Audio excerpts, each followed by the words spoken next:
Hi everyone, Gundam Facts here for a 10th and brand new episode of our special edition Lore of the Universal Century. Today, we're going back to the very late UC in an attempt to explore 5 particular neat designs, which are...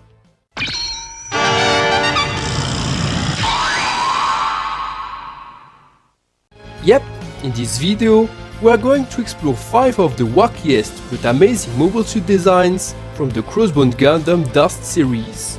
Dust is one of the most controversial mangas of the entire Universal Century and is often branded as the strangest of all the Crossbone Gundam installments, which are already known for their non-conventionalism. The fact that most of the mobile suits are mixed builds, the setting in UC 169 and a general lack of translation doesn't help think easier, and yet there are some designs that truly deserve more love. But first, the setting. What the hell is going on in UC 169? The year is Universal Century 169. 16 years have passed since the conclusion of the blooded conflict known as the Zarskar War. During this conflict, the expansionist Zarskar Empire had attempted to bring the Earth Sphere under its control, until the Earth Federation forces, backed by the special militia known as the League Militaire, had challenged and later defeated it at the Battle of Angel Elo. This battle was the culmination of an almost 3 years long conflict, and it saw the death of all Zarskar top brass, which secured the victory for the Earth Federation sympathizers. As a result, Zarskar collapsed and its colonies folded back into the Federation. Yet, victory only came at high cost. Of the Federation League Militaire present, almost all of them who participated in the final battle perished and the survivors were scattered. In the aftermath of the conflict, some things changed irreversibly for the Earth Sphere. First, the Earth Federation forces start progressively retreating back to Earth and its immediate proximity, and most of the sites, almost entirely independent at the time of victory, became sovereign states of their own. In UC 157, botched attempts to quell riots in Site 7 caused a civilian uprising, which resulted in the Earth Federation forces losing access to their secular stronghold of Lunetsu. The retreat of the Federation led to anarchy and chaos in the most remote areas of the Earth Sphere, and the sudden vacuum of power led to violence, with emerging warlords and new sovereign colonies attempting to assert their dominance. Worse, the death of so many experienced mobile suit engineers during the last war caused a technological backlash, with technology suffering from stagnation, if not regressal, mainly due to a lack of proper engineers to oversee future development. At some point after Victory Gundam, Anam Electronics bankrupted, and this caused many assembling lines to close, greatly reducing the number of newly produced machines. Because of these reasons, the surviving inexperienced engineers and rusty mechanics came with the concept of mixed builds, which are mobile suits using pre-existing or scavenged parts from different older machines and combined together to form mobile suits of various degrees of quality, mainly depending on what they use or how they bastardize these things. However, this technological mess only affects the Earth Sphere, as far away from there, the Jupiter Republic continued to develop new machines, making such technologies prized assets for anyone in the Earth Sphere. As Crossbone Dust began, this situation has macerated and deteriorated for almost a decade. In the series, 3 particular actors are seen exerting their influence in the Earth Sphere. The first one is the Country of M, which is a sort of barbarian kingdom englobing Lunatu and some of the colonies of Site 7. The Country of M is led by a brutal warlord named Envan Gilvester, also known as the Headed Vester because of his decapitation fetish. Gilvester was in its youth a federal officer and the base commander of Lunatu, but it ended up becoming delusional after the UC 157 civilian uprising of Site 7 and the discovery that his friend Uncle King, grandfather of the protagonist Ash King, was as much ravenous and corrupt that the rest of the industrials would greatly influence the wicked Federation. After these realizations, he decapitated himself Anchor, and what well, but not before being badly burned in an assassination attempt which left him scarred and relying on mechanical life support to survive. Putting himself in cryostasis at Luna 2, he spent the remaining 12 years building its forces, with the intent of delaying the killing blow, the Federation. In these troubled times, the country of him boasts significant military forces, not just because it had former Federal soldiers in its ranks, but also because it welcomed former Jupiter Empire engineers, which brought in return blueprints of their removal suits and military advice. The real goal of the country of him is, without surprises, to end the Federation once for all, and by UC 169, they have officially declared war to the Federation. The second actor is the Seven Colonies, which is a sort of kingdom made of 7 colonies under the rule of benevolent leader Taganas Tayaka. Nicknamed the Iron Peasant because of its harsh but fair rule, Tagana's objective was to raise the food self-sufficient rates of the 7 colonies. Objective he kind of succeeded as, unlike most of these era colonies who were starving themselves to death, the 7 colonies are a prosperous area spared from famine. This gained Taganas the moniker of the agricultural king, and his rule saw the 7 colonies grow richer and become a prized commercial partner for the remaining significant powers. This enabled the 7 colonies to acquire, for example, a Warsmith, which is a recent weaponized mobile worker produced by the Jupiter Republic. Since the Jupiter Republic are a mix between Bandai and scalpers and only produce 2 to 3 Warsmith a year to make the price rise exponentially, being able to buy one is synonym of great wealth, and Taganas claimed it as his own, invading a Gundam face in the process. The last but not least actor is Cyclops, a sort of pro-federal militia which is kind of a mix between federal remnants, the AUG, and the encyclopedies from Foundation. Cyclops was created by Evan Gilvester own little brother, Arnold Gilvester, himself a former of the Federal Forces before the brother's defection. The organization Federal roots are showing off through their uniform, which is a blue version of the Federal Forces uniform used long before the 1 Year War, before the adoption of the grey version. Cyclops' goal is the preservation of engineering skills, but also the continuation of module development in an era well, it's the most difficult thing to carry with the hope things will improve. As such, Cyclops offers protection to any surviving engineers and shelters them in exchange of their expertise to create new mobile suits. It has enabled them to create a small army of new mass production mobile suits like the Wraith series or the Ashima. Crossbone Dust followed the adventures of Ash King, a character introduced as a kid in Crossbone Ghost, now having grown up into a capable pilot, owning his own high-performing mixed build, the Anchor, which happened to be a highly modified and customized Gundam F-89. Ash King is the leader of the armed convoy company Mighty Transport, based in Site 5, and him and his fellow crewmen will have their share of troubles in this butchered Earthsphere. But that's enough setting for today, and let's get to our mixed builds.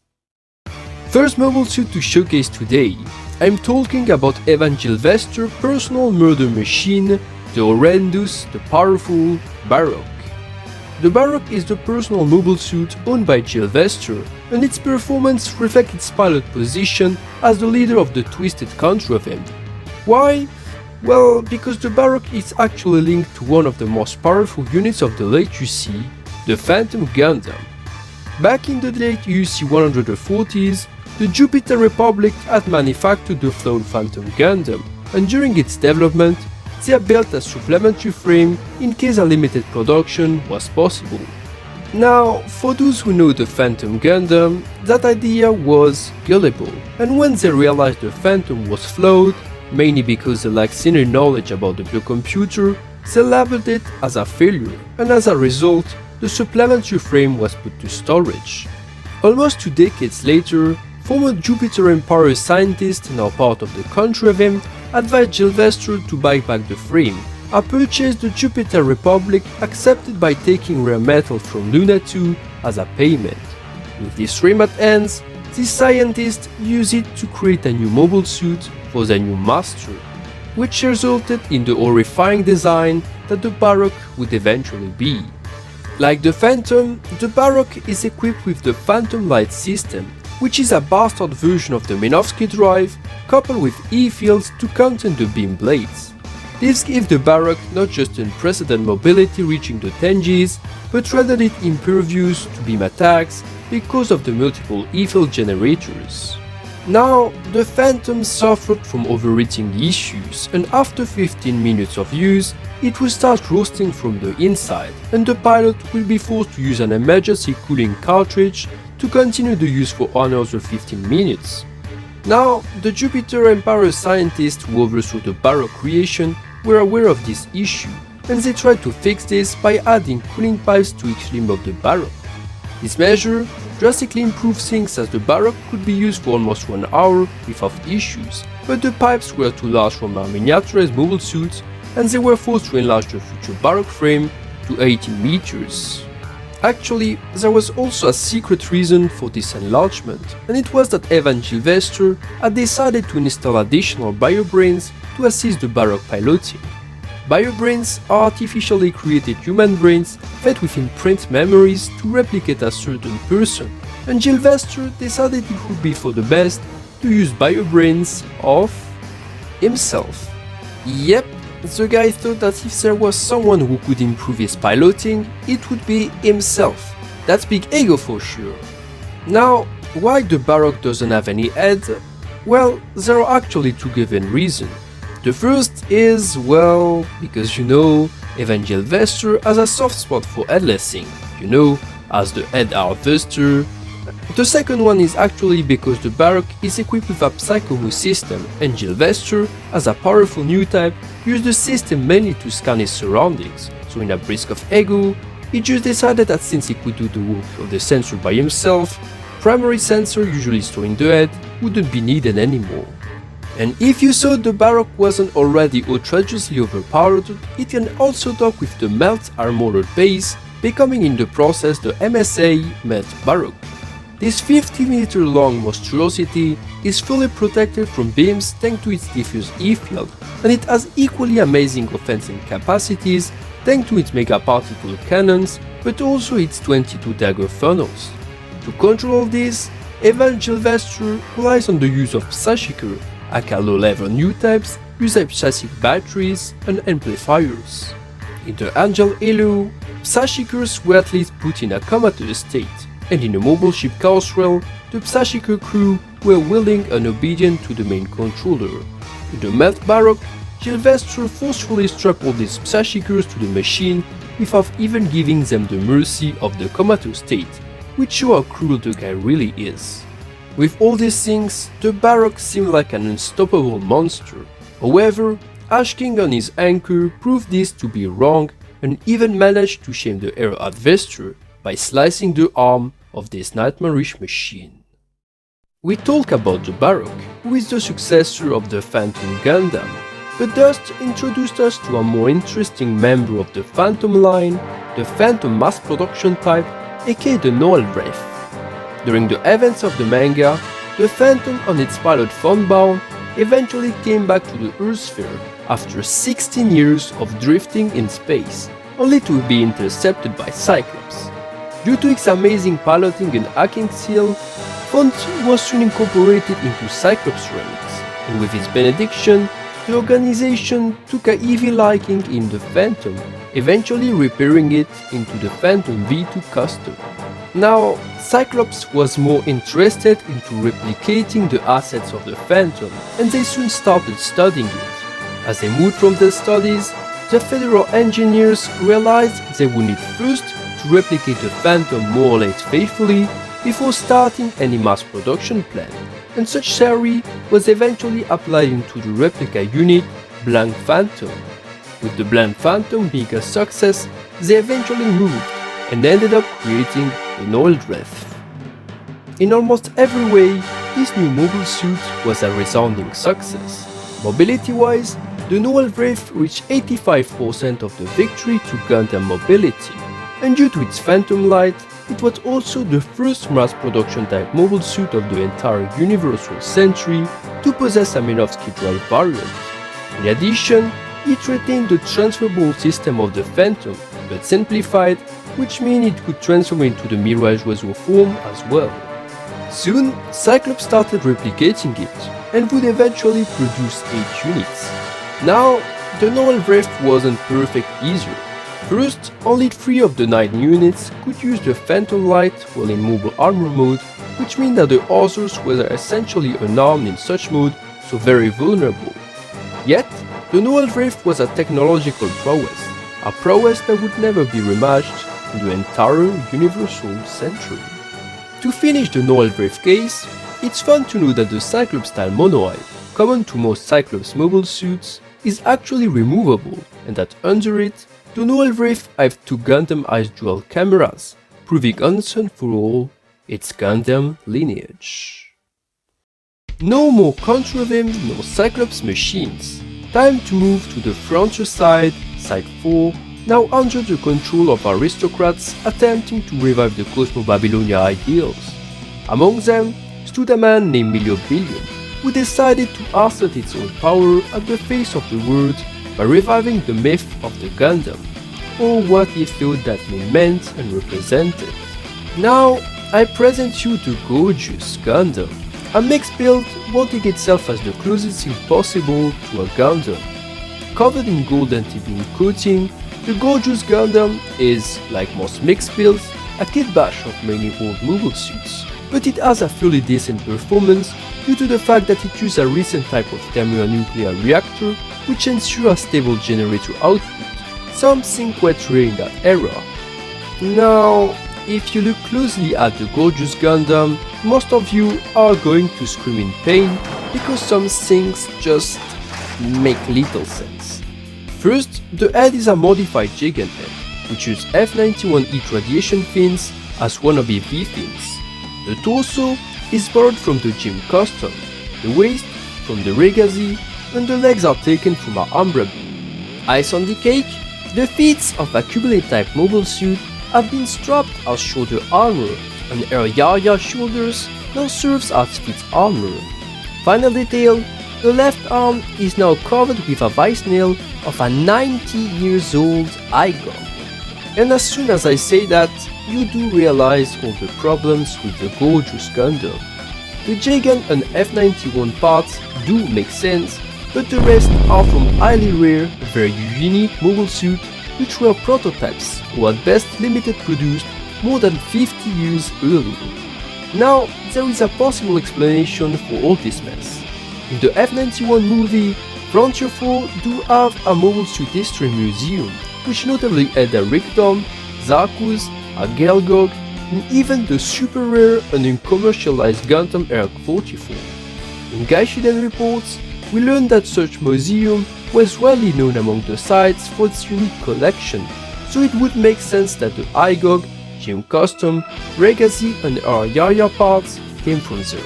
And the Kubelit and Abrabi parts, well, let's just say they found them in a space graveyard, littering there since the Great conflict. With its Mega Beam rifle taken from the Victory Gundam, the gorgeous Gundam is perhaps theoretically one of the best mixed builds around in Dust.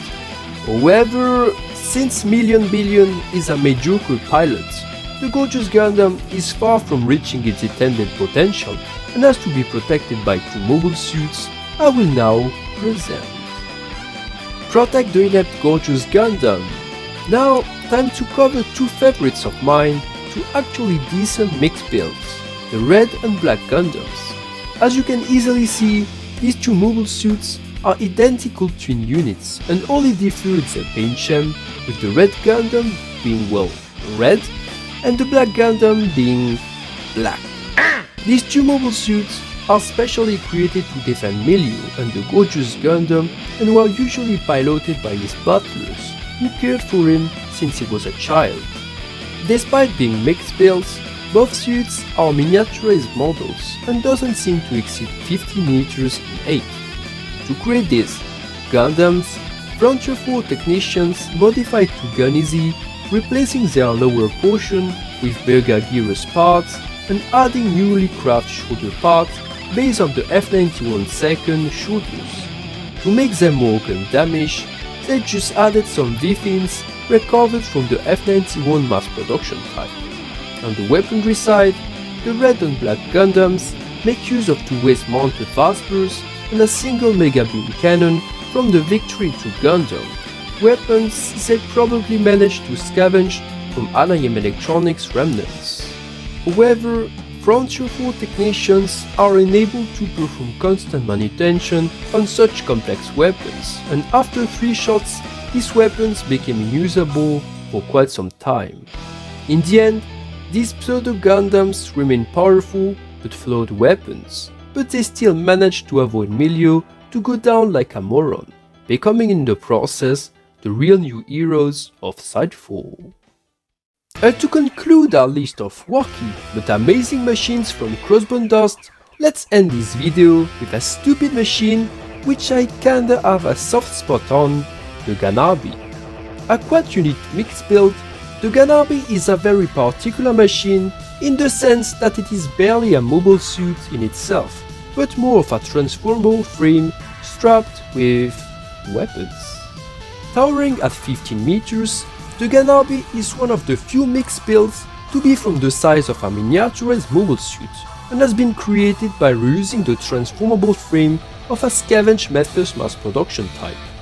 Thanks to this simple and reliable frame which requires not much manutention, the Ganabi has acquired the capacity to transform into its own mobile armor mode, an advantage that very few mixed builds can brag about.